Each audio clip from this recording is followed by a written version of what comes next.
Okay, I'll talk about the first problem. First, we know the random variable z equals to x plus y, and we want to find the probability density function of z by two methods. The first is the convolution method. We will use the convolution formula, and we have it is the integral from minus infinite to infinite fxa multiplied by fy z minus a and dA. And we substitute the fx and fy using their PDF, and by some transformation, we will finally have it is c uz minus z minus 1 uz minus 1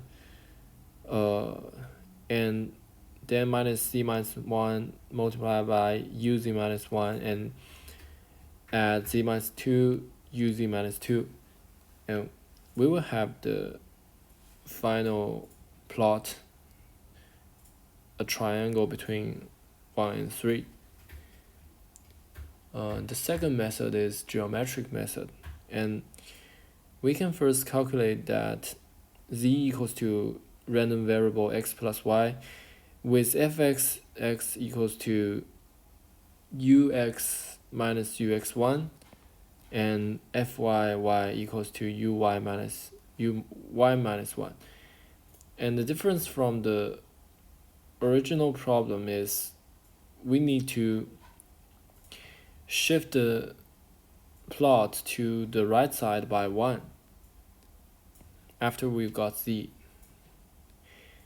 And we can first calculate the probability accumulation function. So the big Fz equals to the probability that random variable x plus y is less or equal than z. And through the plot, we know that it is the shadow, the area of the rectangle, the triangle, which is 1/2 z squared, and we take the derivative of z. We know the PDF of z when z is less than 1, which means it is the area is less than the half of the unit square. PDF of z is z, and when z is greater than 1 and less than 2, the area will be this big triangle and minus these two small triangles, and then we will have the area which represents px plus y less or equal than small z is z squared over 2 minus 2 times half of the z minus 1 squared. And we take the derivative and we will have the probability density function of z when z is greater than 1 and less than 2 is minus z plus 2.